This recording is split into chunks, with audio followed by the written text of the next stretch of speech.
Life,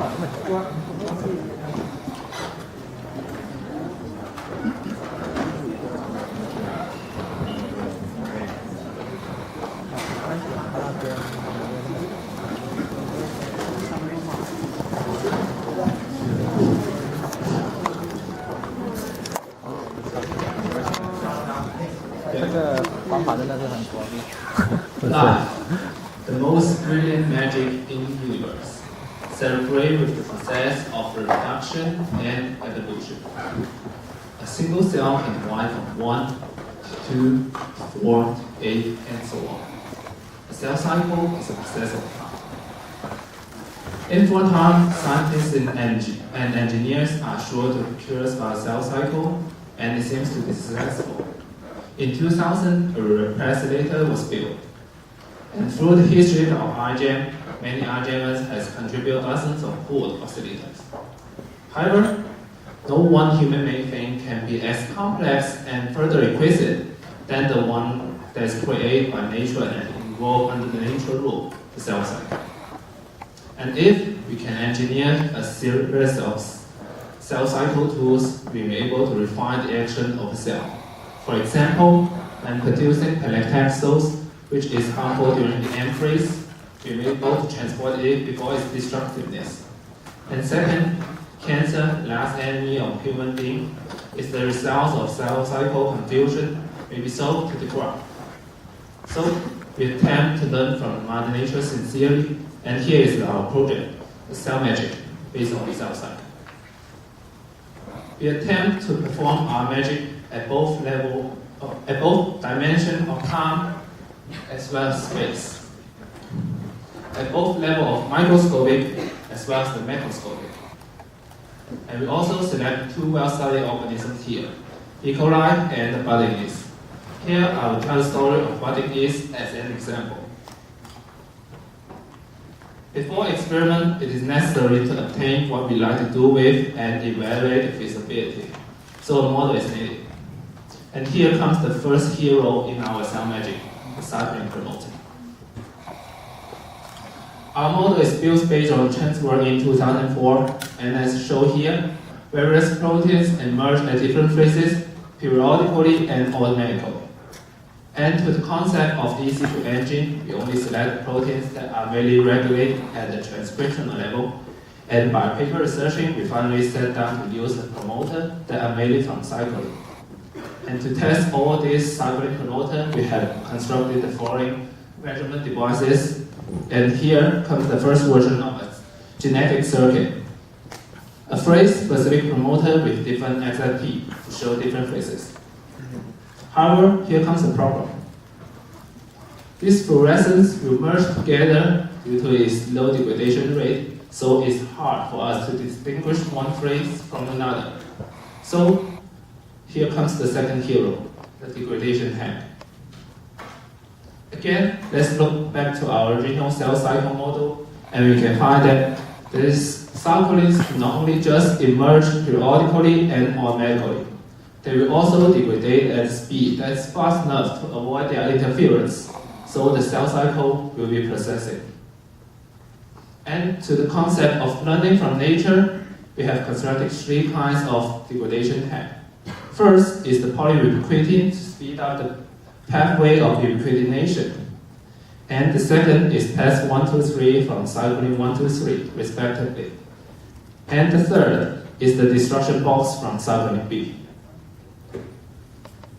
To test all these degradation tanks, we have constructed the following measurement devices and to calculate their degradation rate. And here is the second version of our genetic circuit, phase-specific promoter with different XFP as well as the degradation tank. Through simulation, we can find that this fluorescence will degrade at a much faster level. However, it's still hard for us to distinguish one phase from another. So we extend our time magic to time and space magic. And here is the timing peptide. Since there are 4 phases during the cell cycle, we need at least 4 timing peptides. And based on our team's work last year, we finally sat down to use a timing peptide that lead our fluorescence to the mitochondrial, nucleus, vacuolar, as well as the centrosome. And here is the measurement devices of time peptide. So the third version of our genetic circuit will be like this. Phase-specific promoter with different XFP, degradation tag, as well as the time peptide. Through simulation, we can easily distinguish one phase from another at the dimension of time shown here, at the dimension of space shown here. However, all those work above can be only observed under microscope, and we also wish it to be observed directly by the human eye. So here comes the difficult but probable called cell synchronization. Previous research showed that additional or mutated SIG1 protein will delay the G1 phase, so we may be able to use it to achieve this cell synchronization. And we use the GAL1 promoter to control the expression of artificial SIG1. From simulation, we find that the expression of artificial SIG1 delay the G1 phase. And by running some parameter scan, we show that the synthetic as well as the degradation rate of artificial SIG1 did influence this synchronization. And finally, we run a simulation to show that the expression of artificial SIG1 did achieve the synchronization. From the massive curve at the beginning shows that the cells are in different phases to the uniform curve at the end, so this synchronization is achieved. G1 phase is of great significance, not only limited to our project, because G1 phase is a phase of energy and matter rich, so we may be able to use this phase to produce chemicals more efficiently. And here is the final construction we attempt to do. There are 4 phases reporter and 1 synchronization device. All those work above seem to be abundant. However, by the help of our 30 group members from 10 universities, and we have been fighting for our project for 8 months, and we have constructed 58 natural as well as 69 devices. And here, now is the show time. In order to show the whole magic, we have to make sure each part can work well. As mentioned, we constructed measurement devices for each part appeared in Cell Magic. Now, time to show the magic. Firstly, all parts are standardized to RC23. We removed the stop codon of coding sequence such as fluorescent proteins for fusion protein purpose. Then, we move on to the first co-issues of Cell Magic, the verification of promoters. Second B6 promoter, which is supposed to be expressed in G1 phase, has been verified perfectly. How shall G1 phase cells look like? Fortunately, we have been chosen founding yeast as the magician, which means the yeast who just finished binding should be in G1 phase. Now, hold your breath, and this is time for miracle. The binding cells submit bright fluorescence than other cells under exciting light, which indicates that the second B6 promoter exactly expressed in G1 phase as expected. We have verified some other promoters, however, they are weak or sometimes unstable to be captured by microscope, so we use flow cytometry to make sure they work. As mentioned, we need at least 4 targeting peptides. Well, actually, we made 19. Targeting peptides locating to mitochondrial, nuclear, and vacuolar has been successful. Then the degradation tags. This is a quantitative part. In every case calling for measurements, we firstly test the growth curve by detecting the absorbance. We have achieved great data in testing the performance of degradation tag. As our macrofluidic for yeast made some trouble and has been ongoing, I'll introduce the E. coli version first. We got 3 engineered SSRE tags with different degradation rate. From these figures, we can see the difference between reporters with degradation tags and positive control. Fluorescence intensity can be calculated by image G, and degradation rate can be calculated by modeling. Furthermore, we use this measurement to measure the dynamic response of this that I repriced promoter. And now it's time for another miracle. The picture was taken and after the time MPTG ended, which means the red fluorescent protein would not generate but only degrade. The fluorescence intensity decreasing along with the time, which indicates that the degradation tags work effectively. The same, we calculated the fluorescence intensity and half-life of protein. And to our satisfactory, both sides of data from macrofluidic and macroscale meet very well. This is a datasheet for all degradation tags. And up to now, we have convinced that the Cell Magic version 3 has been working smoothly, whereas the greatest magic has just begun. Now, take a breath and enjoy the miracle.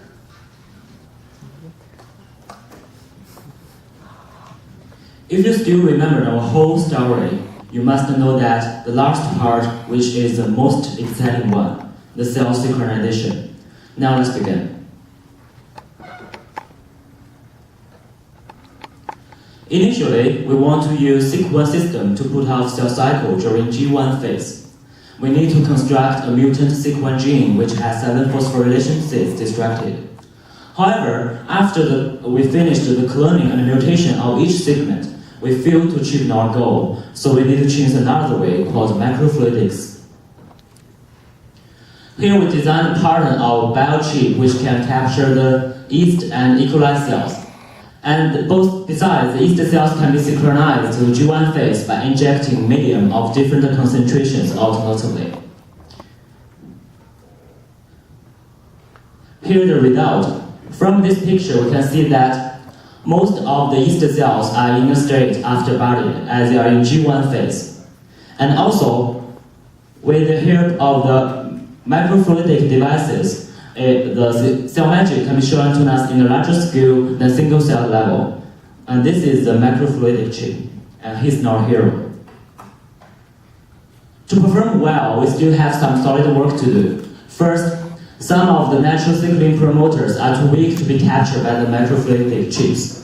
With the single coupled plasmids PSR413 to 416 are used. Cosark sequence and biojunctions need to be engineered, and also the copy number of the plasmids will be chosen in our future work. To sum up our achievement, first, the first version system works convincingly. And also we built a perfect model of cell cycle and cell magic, including the cell synchronization. And also the model introduced our whole experiment process. The degradation rate measurement by the macrofluidic devices is perfect and well mated with the other methods. You must think it's the end of our cell magic, but no, or why we still have another lady standing there, and now let's welcome her. Okay, I am another lady, and so our cell magic focused on the cell cycle regulation, which is the most important thing to the creators, to the life, to our Earth. After 3 phases of preparation about materials, cell divided in M phase, new life was created. Just as such process, our human practice is another magic and the cell cycle. Through 4 parts of our human practice, we hope to spread the iGEM, the synthetic biology, to the world. As you can see in the map, the iGEM teams were increasing and spreading around the world from 2003 to 2012. So were the Chinese teams. To strengthen its momentum for further development, we launched our human practice part 1, the incubator, students of BGIC learned the basic knowledge and take knowledge of synthetic biology last year and then come back to their home school this year, initiating new iGEM teams. Due to their studious and enthusiastic, students completed their mission very successfully. At last, they constructed 7 new iGEM teams at home, including 2 high school teams and 5 college school teams. And at last, our maternal iGEM team in BGIC now divided into 8, just as the cell proliferation happened in M phase. However, when constructing the new iGEM team, we indeed met some difficulties. For example, Luo Xuefeng was refuted by his home school and failed to construct a new iGEM team. Furthermore, in our research, we found that most of students lack of the knowledge of synthetic biology, and most of which was resulted by the factors hardly to be resolved in a short time. Thus, we launched the Human Practice Part 2, the guest iGEMers. We made our own team and open access to the students who want but are able to join in a new iGEM team. And in the Open July, students from the world come to our iGEM team in BGIC, and both of them contributed a lot to a specific part of our own project. For example, Zhang Yi took some part of our project back to his home school to do the measurement by the cytofluometry. And besides cultural students, we also want to contribute more and to extend our human practice project. Here, I would like to talk about the most fascinating part of our human practice, the iGEM Magic. It is an app open to all the iGEMers, all the students. And through this app, they can communicate very mutually and effectively. Actually, this part is very important, just as the S phase of cell cycle in which the DNA was duplicated. And besides the 3 parts, there are still little things to do in the G2 phase. Here I would like to talk about the friendship. Our team won diversity and are always sharing and communicating with other teams as much as possible. And this year we hold the South China iGEMers workshop, and in workshop the teams shared the equipment, the idea, as well as the materials. And really thanks to our team members' hard work, thanks to their efforts, and our project and the human practice was completed very successfully. And we hope to create a new image that the synthetic biology, the iGEM, and also the science can spread in generation to generation. At last, I would like to say thanks to all the institutions listed above, thanks to their support to our project. And so, due to the time limited, so thanks all the people, thanks for your listening and questions. Thank you.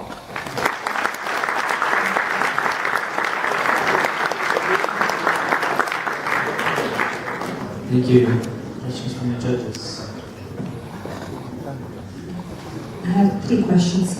One is when you show this promoter that is supposed to work in G1, and some of the cells did not have the fluorescence. Can you comment on that? What?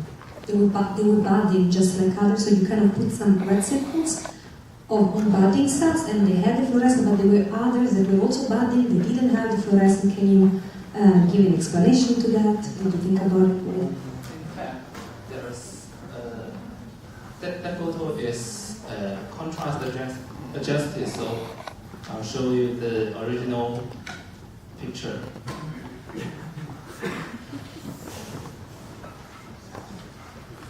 It's somehow like this, so the promoters are sometimes weak or unstable, so Because at a certain point you also talk about this copy number of the plasmids you use and so on, so I don't know whether you thought in any direction about whether the plasmid is present at all, or so how to justify why there is this noise in the gene expression, so why in some cases you do see and in others, I don't think it's only a matter of the contrast. Firstly, the plasmid we used is just a single copy, so the brighter fluorescence is not so obvious, so we have to adjust it. And secondly, there are some Eastern isolation. It's just funny, but now brighter. Now suddenly it is so brighter fluorescence, and we have convinced that problem maybe because they lost the plasmid we gave them, and we have tested more experiments about this, but we even changed the copy number of plasmid, and as for now we are still working on it, so we couldn't get better results, so we just use it. And can you explain again this synchronization with the microfluidics? I have to say I don't really understand how it works. We inject in the medium different concentrations, a high level or a low level. Like this, with the pure medium, the cells, the rate of the cells is much slower in the G1 trace, but the pure medium will not influence much about the S, G2 or AM trace. So you can see from this picture that by injecting the medium of different concentration, and this dot presents the different cells. So by injecting different medium, the cells can be synchronized to the stem trace. They have to be seen this medium or different media one after the other. So because otherwise, why the microfluidics, right? So you can just put different media without. Yeah, so they have to see first one, then the other, then the other, something. The microfluidic is to wash the previous media away and to inject a new medium in it. So is this a protocol you devised, or is it coming from the literature, or was it known before to use these different media to synchronize? Yes, this is the report. Previous report showed this work. Our other judges have a question. So for the synchronization mechanism, again, how does this compare to just standard techniques in use using like alpha factor for G1 arrest? Because it seems that some of the other mechanisms for synchronization, if you're going to develop new methods, we should be comparing to gold standards. So have you made any of those comparisons? So alpha factor is just a pheromone that when binds to A-type yeast cells will actually arrest the cell cycle into G1 itself, and could also be maybe, I don't know if you've thought about using that with the cyclic motors to actually start looking at your circuitry more in depth.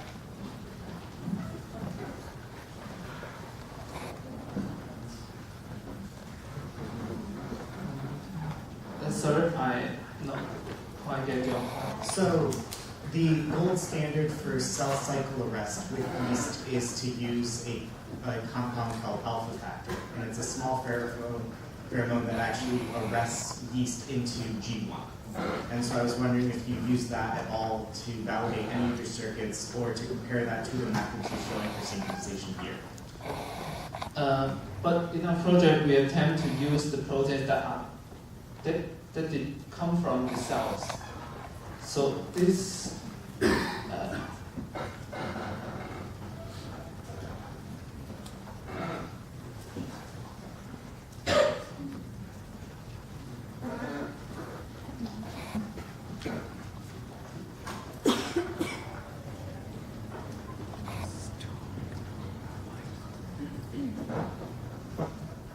he can talk to you later on and find you, but we need to move on. Thank you. Now, can we have the Alberta team come down and start getting ready? Thank you very much.